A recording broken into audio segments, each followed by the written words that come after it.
How you guys doing? Good. How are you guys doing in the back? Okay, fantastic. Okay.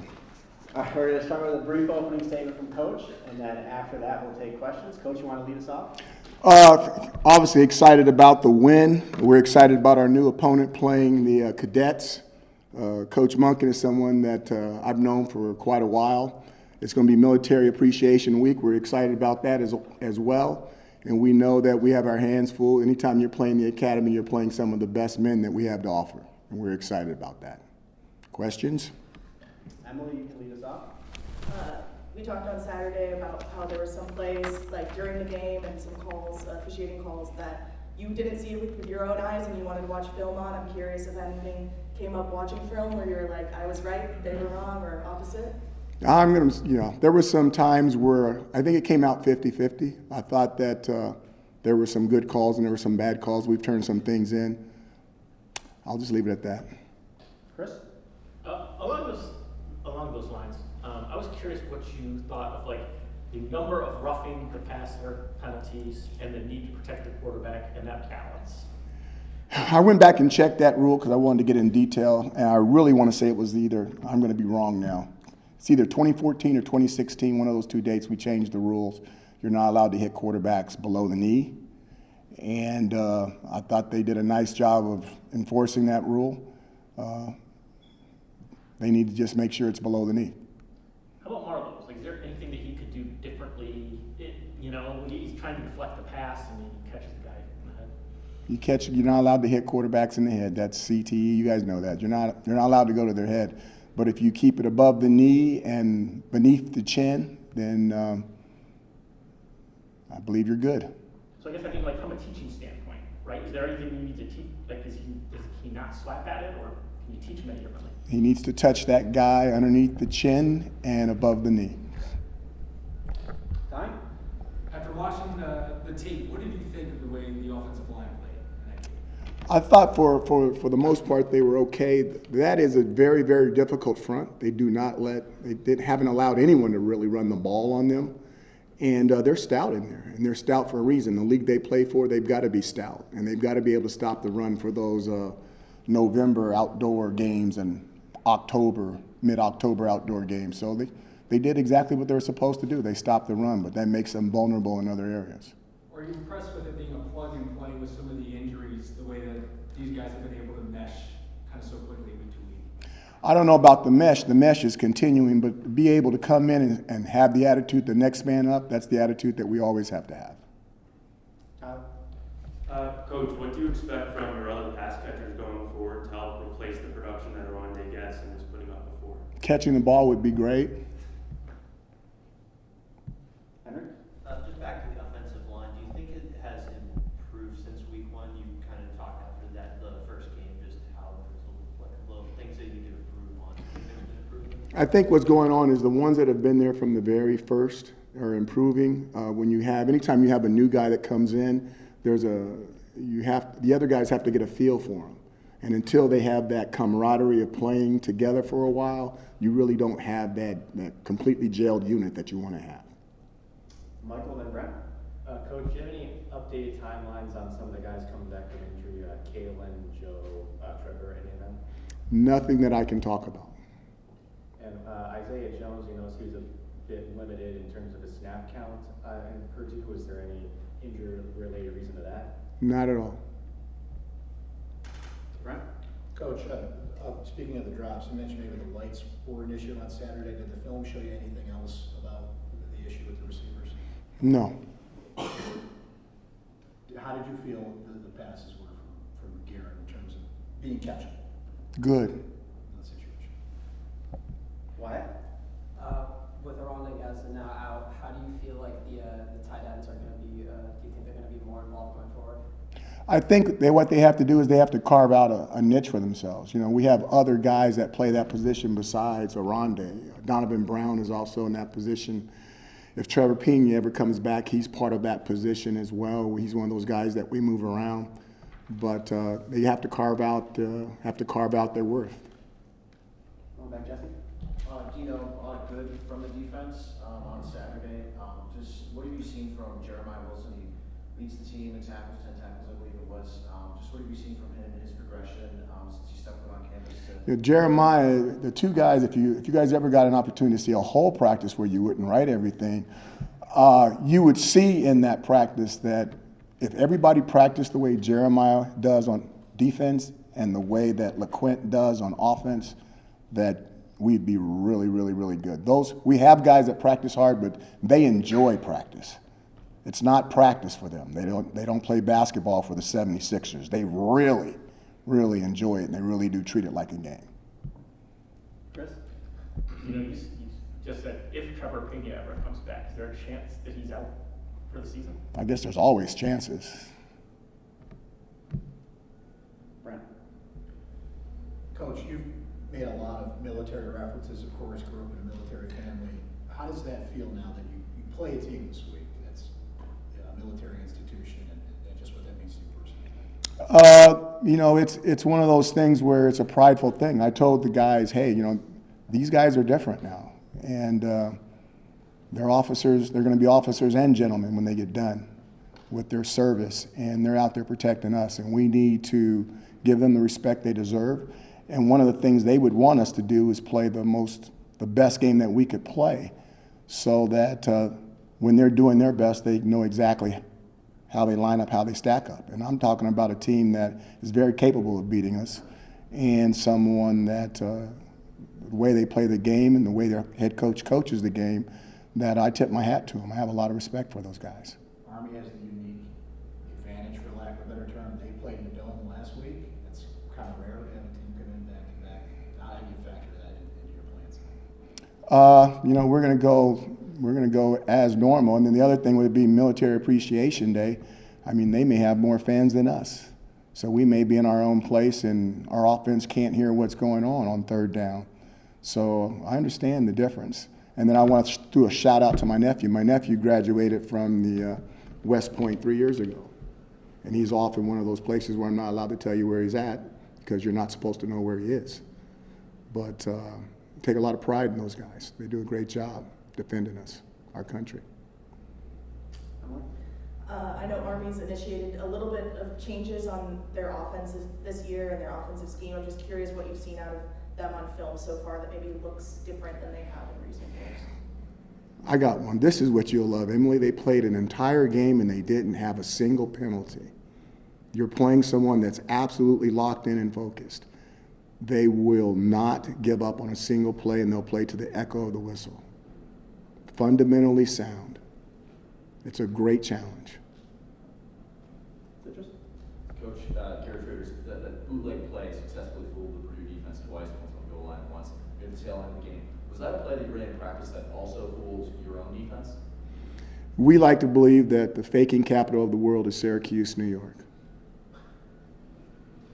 There you go. Is that a play you can run again, knowing that you've shown it on tape?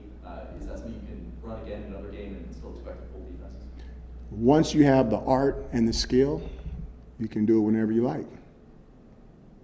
You make the ball disappear on the practice field. Who has it? I don't know. That's always a good answer when you're a defensive guy and you play offense. Coach, with the Ring of Honor ceremony coming up this week, what does the legacy of Coach Schwartzwalder's coaching career mean to you? You know, Ben has done so many amazing things, and I think, when I was growing up and my dad was telling me stories about Syracuse, that's about Ben. And the whole legend of 44, me getting the honor of meeting, Jim Brown and Floyd Little. I mean, and what those guys represent. Robert Conrad being the last one to wear 44, and hopefully we'll get to see him around here soon this year.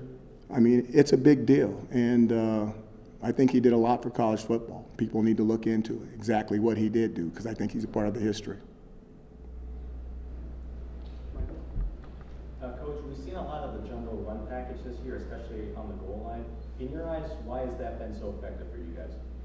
It's a throwback. It's old school.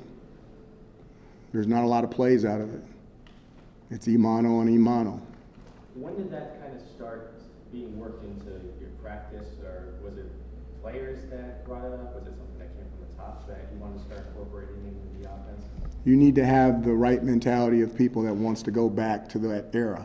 And I think the guys that we have on the field represent that right now extremely well, based off of who we're playing and what we want to do. Chris? With Garrett's faking ability, does he carry out that fake the same way every play, or is it like you put a little extra oomph into it in a certain situation? You know, guys, we've been fakers ever since. I mean, that's something that we've taken a lot of pride in, and Garrett is extremely good at it. But I mean, even the other quarterbacks, if you go back and look, they've had that ability. You guys may have overlooked it, but there's no doubt that, you know, he put some icing on it. That's for sure. Can you talk a little bit about Isaiah Johnson, specifically his tackling ability on the outside? Yeah, he picked that one guy up and threw him down. That was interesting, especially with him being that tall. Thank goodness he didn't do anything else. But, you know, Isaiah's a really good tackler. And to have an opportunity to play in the National Football League, not only do you have to cover, but if you're a cover corner and you have the ability to tackle, it extends your career. Anybody that's 6'1", 6'2", 6'3", that starts off at a corner, when they lose a step in the National Football League, the National Football League has a tendency to move them into safety if they have the ability to tackle. So him having that ability and avoiding injuries in his next profession will give him a elongated career, which is really good. I believe Saturday was the first start for Mark Petrie. I'm just curious what you saw from him specifically and just kind of how he's grown in the time he's been with the program. He played an okay game, and now we need to see where he goes from here, because people get to watch him on tape, and he's either going to get better or he's not going to get better. I don't want to compare him to Bergeron, but I remember the first time Bergeron played, we said same thing. Okay, this is an okay game. Where does he go from here? And then game 2, game 3, game 4, he just kept multiplying, and we're like, oh, I'm like, wow, this guy's got a chance to be really good, and he was. He's rich now. So I don't know what's going to happen with Mark, but the big thing is what happens this game and what happens games after this, whether he's getting better. I think you mentioned last week just about how just having outdoor practices can be a little bit of a challenge, and just Jack and also Brady had some of their first struggles last week after a pretty good dome. How do you just from a special teams standpoint just prepare those guys to play outside? You know, we kick outside.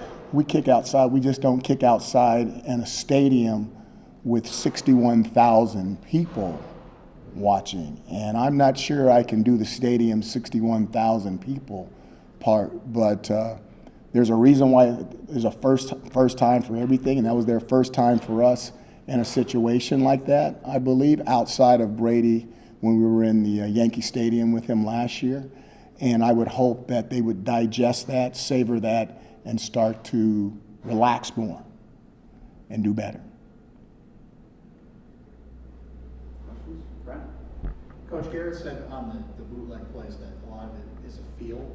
How would you kind of zoom that out on his perspective on the whole offense, running what you guys want him to, or if he sees something he can kind of improvise and figure it out from there? I'm not going to give that kind of information because of who's watched these things, but I would say that he's been really right, which is really cool. You know, I know there's been some debate between playing on grass surfaces or turf for player safety. Do you have any preference on what you would rather play on, whether it be grass like Purdue or turf like here in Illinois? I think all that's, you know, we've got NFL stadiums. Those guys are going up there getting paid a bunch of money on AstroTurf stadiums that are indoor. I think if you're going to play it in the pros, you can play it in college. I think that it's a huge advantage that we play in a dome, and I think our guys enjoy playing in the dome. I wish the air conditioning didn't work, but I'm on record saying that. But I don't see the huge difference in all that. Okay. Time for 2 more, if anybody's got it. Start with Emily and then Rick or Citrus.